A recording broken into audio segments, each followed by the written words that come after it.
नमस्कार दोस्तों, good evening, शुभ संध्या। एक बार फिर से आप सभी का हार्दिक स्वागत है।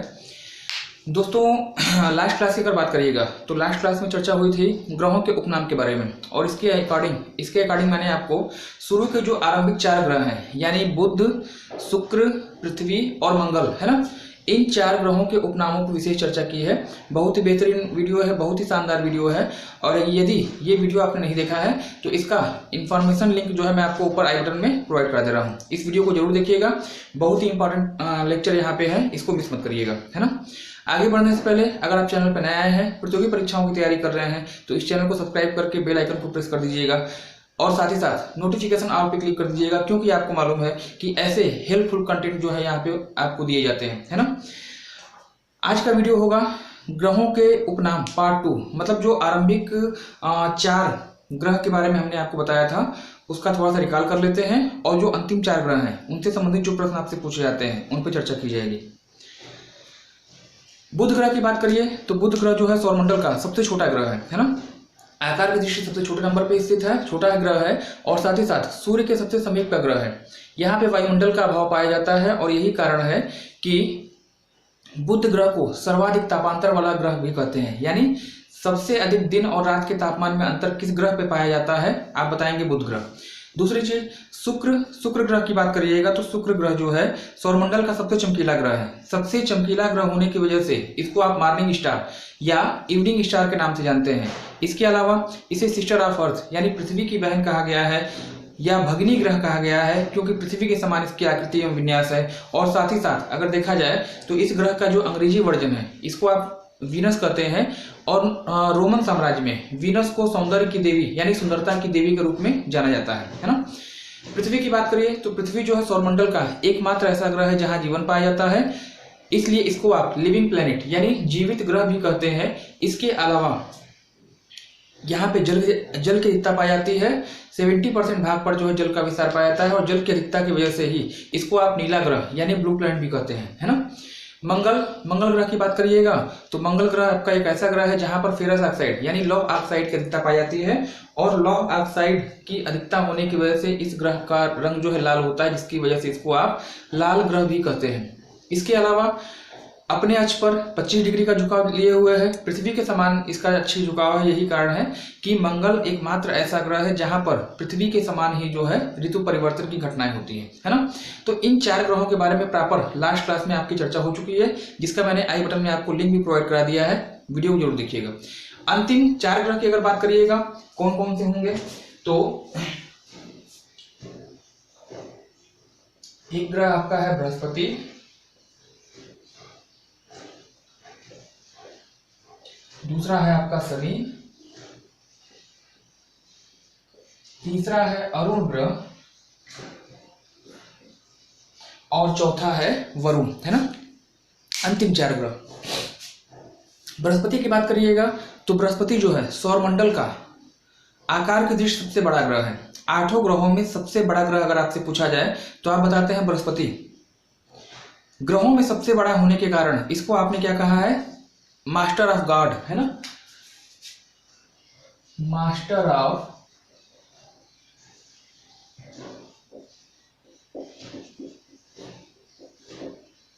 गॉड के नाम से भी इसे जाना जाता है। इस ग्रह पर सल्फर डाइऑक्साइड SO2 की अधिकता होती है ना, सल्फर डाइऑक्साइड यानी सल्फर डाइऑक्साइड की अधिकता पाई जाती है, जिसकी वजह से इस ग्रह का जो रंग होता है वो पीला होता है, और यही कारण है कि इस ग्रह को आपने क्या नाम दिया है, पीला ग्रह, है ना।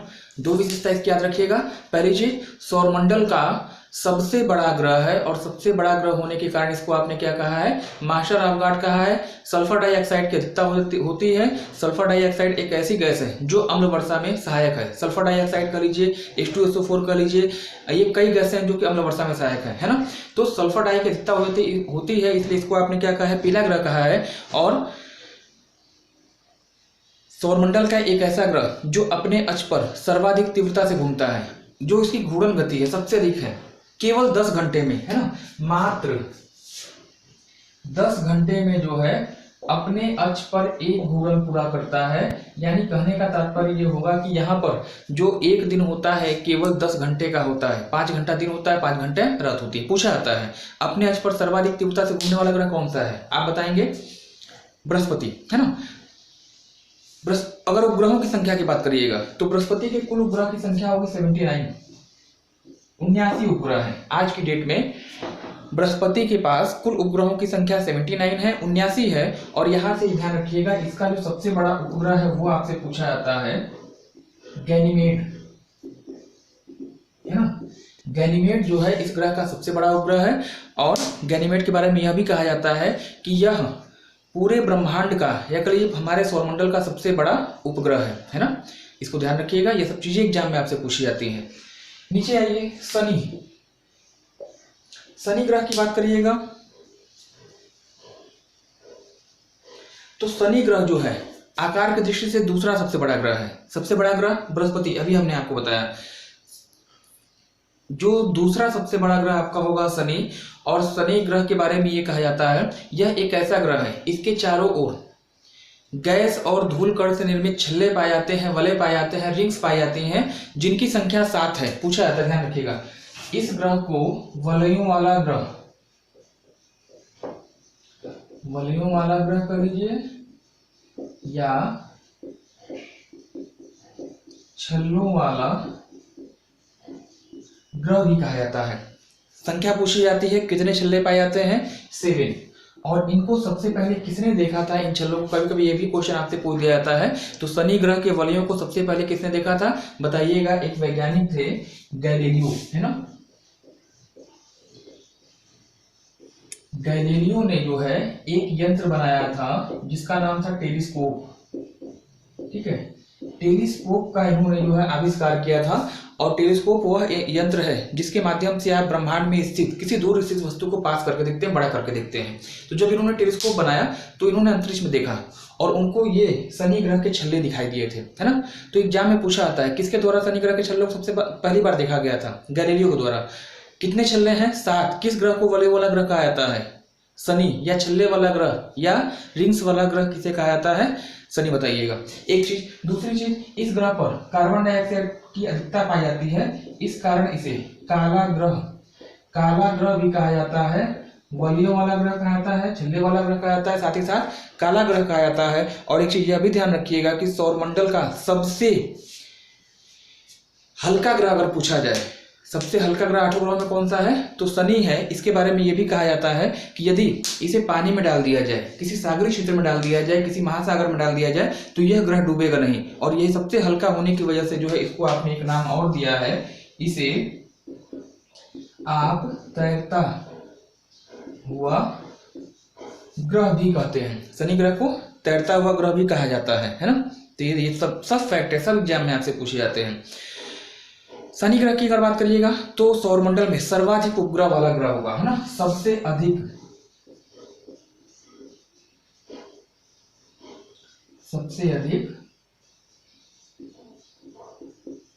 उपग्रहों वाला ग्रह, है ना। सबसे अधिक उपग्रह वाला ग्रह है। हालांकि कुछ बहुत लोग कंफ्यूज हो जाएंगे क्योंकि अभी तक आप पढ़ते आए हैं कि सबसे अधिक उपग्रह किसके पास है, बृहस्पति के पास। लेकिन यहाँ पे डाटा कुछ आपका चेंज हुआ है ना। अपडेट रहिए क्योंकि कंपटीशन की पढ़ाई है, यहाँ पे अगर अपडेट नहीं रहिएगा तो आपको प्रॉब्लम हो जाएगी। अभी तक हर बुक्स में मैक्सिमम बुक्स आप देखिएगा तो वहाँ पे आपको यही लिखा होगा कि सबसे अधिक उपग्रह किसके पास पाए जाते हैं, आप बताएंगे बृहस्पति। लेकिन अपडेट डाटा आपका है सबसे अधिक उपग्रहों वाला ग्रह अगर आपसे पूछा जाता है तो उत्तर आपका क्या होगा, शनि होगा। और टोटल उपग्रह की संख्या यहाँ पे कितनी है, तो 82 उपग्रह जो है इसके पाए जाते हैं शनि ग्रह के। और बृहस्पति के पास 79 है, मतलब 3 उपग्रह जो है ये आपका क्या है, अधिक है बृहस्पति से, है ना। और सबसे बड़ा इसका जो उपग्रह है वो उसका नाम आपसे पूछा जाता है टाइटन, है ना। सबसे बड़ा उपग्रह शनि ग्रह के जितने भी 82 उपग्रह होंगे, 82 उपग्रह होंगे, उसमें सबसे बड़ा आपका टाइटन है। और टाइटन की एक विशेषता आप और ध्यान रखिएगा कि यह सौरमंडल का सबसे चमकीला उपग्रह है। सौरमंडल का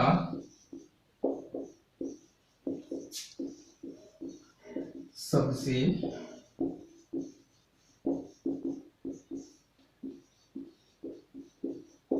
चमकीला उपग्रह है ना। 2 ग्रह आपके हो गए, बृहस्पति हो गया, शनि हो गया। इसका स्क्रीनशॉट लीजिए, फिर आगे चलते हैं, है ना।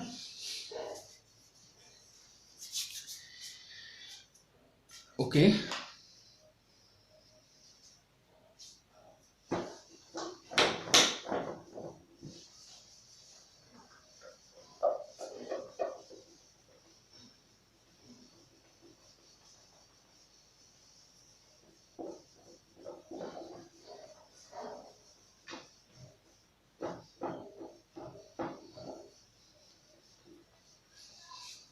चलिए अब जो है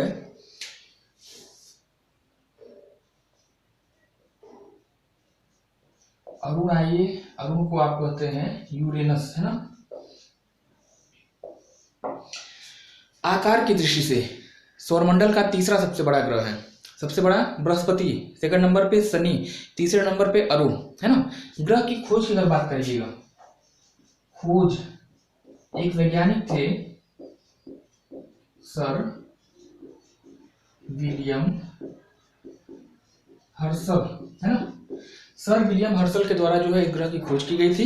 इस ग्रह की सतह से हरे रंग का प्रकाश उत्सर्जित होता है, यही कारण है कि इसे आप हरा ग्रह भी कहा जाता है। और साथ ही साथ एक फैक्ट आपको और ध्यान देना होगा कि यह ग्रह लेटा हुआ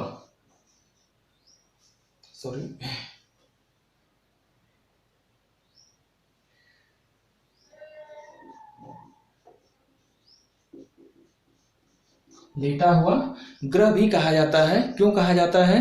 क्योंकि अपने अक्ष पर सर्वाधिक झुकाव लिए हुए हैं। आपको मालूम है जितने ग्रह हैं अपने अक्ष के सापेक्ष कुछ ना कुछ झुकाव लिए हुए हैं। मंगल 25 डिग्री झुका हुआ है, बुध 3 डिग्री झुका हुआ है ना। शुक्र जो है 5 डिग्री झुका हुआ है, पृथ्वी 23.5 डिग्री झुकी हुई है। तो हर ग्रह का जो है अपना कुछ ना कुछ अच्छी झुकाव है। अरुण भी अपने ग्रह पे झुका हुआ है, और कितना झुका हुआ? 82.5 डिग्री, सबसे अधिक है ना। 82 डिग्री, 82.5 डिग्री अपने अक्ष पर इसका अच्छी झुकाव है। सर्वाधिक अच्छी झुकाव होने के कारण जो है इसको आपने लेटा हुआ ग्रह भी कहा है। उपग्रह की बात करिएगा तो 27 उपग्रह इसके हैं। 27 उपग्रह होंगे। और सबसे जो महत्वपूर्ण उपग्रह आपसे पूछा जाता है मिरांडा एक उपग्रह है। किसका उपग्रह पूछा जाता है तो बता दीजिएगा, अरुण का। और अरुण से एक सबसे महत्वपूर्ण प्रश्न जो आपसे पूछा जाता है वह यह पूछा जाएगा कि कितने वर्षों में जो है यह सूर्य के चारों ओर एक परिक्रमा करता है। तो उत्तर आपको बताना होगा 84 ईयर्स, यानी 84 वर्ष में यह जो है सूर्य की एक परिक्रमा पूरा कर लेता है ना। ध्यान रखिएगा, ये सब चीजें एग्जाम में आपसे पूछी जाती हैं। अगला जो आपका होगा वरुण कहिए, या इसी को आप कहते हैं नेपच्यून। चौथा, आकार की दृष्टि से सौरमंडल का चौथा सबसे बड़ा ग्रह होगा, और सूर्य से सर्वाधिक दूरी पर स्थित है ना। सूर्य से सर्वाधिक दूरी पर स्थित ग्रह है। सर्वाधिक दूर होने के कारण इस ग्रह के अधिकांश भाग पर सूर्य किरणें या तो नहीं पहुंच पाती हैं या बहुत ही कम मात्रा में पहुंचती हैं। और यही कारण है कि इस ग्रह के अधिकांश भाग पर शीत पाई जाती है, मतलब बर्फ पाया जाता है। और यही कारण है कि सौरमंडल का सबसे ठंडा ग्रह होगा, है ना। सौरमंडल का सबसे ठंडा ग्रह वरुण या नेपच्यून, है ना। तो ये जो है आपके 8 ग्रह हो गए। 4 मैंने लास्ट क्लास में बताए थे, लास्ट वीडियो में, और 4 अभी मैंने आपको बताया। जहां से प्रश्न पूछे जाने की संभावना जो है मैक्सिमम रहती है, सर्वाधिक रहती है। इनका प्रॉपर नोट तैयार करिएगा, आपको निश्चित रूप से फायदा होगा, है ना। एक ग्रह आपका बचता है प्लूटो कहिए, यम कहिए, प्लूटो या यम। 2006 में चेक रिपब्लिक की राजधानी पड़ती है प्राग, है ना। चेक रिपब्लिक एक यूरोपीय देश है। यूरोप में एक स्थान पड़ता है प्राग। यहाँ पे जो है अंतर्राष्ट्रीय खगोलीय संघ की बैठक की गई थी, और इसी में सौरमंडल के 9वें ग्रह, जिसे आप यम कहते हैं, ग्रहों की श्रेणी से हटा दिया गया था। जिसके पश्चात हमारे सौरमंडल में कुल ग्रहों की संख्या हो गई थी 8, है ना। 8 ग्रह हुए थे। तो ये फैक्ट जितने भी हैं आपके लिए इंपॉर्टेंट होंगे। 2 चीजें मैं आपको और बता दूं यहाँ पे, है ना।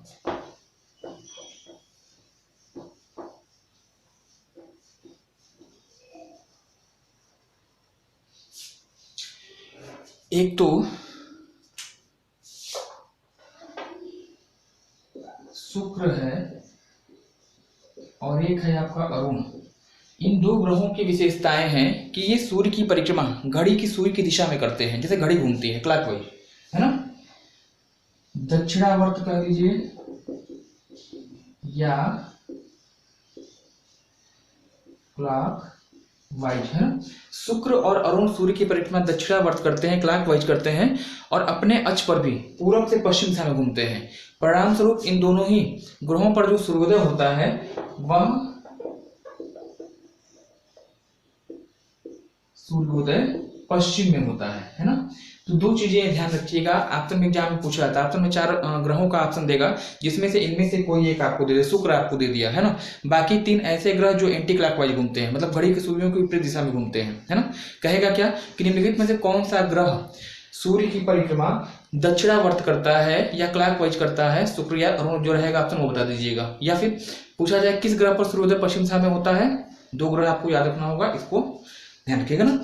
तो आज के लिए फिलहाल इतना ही।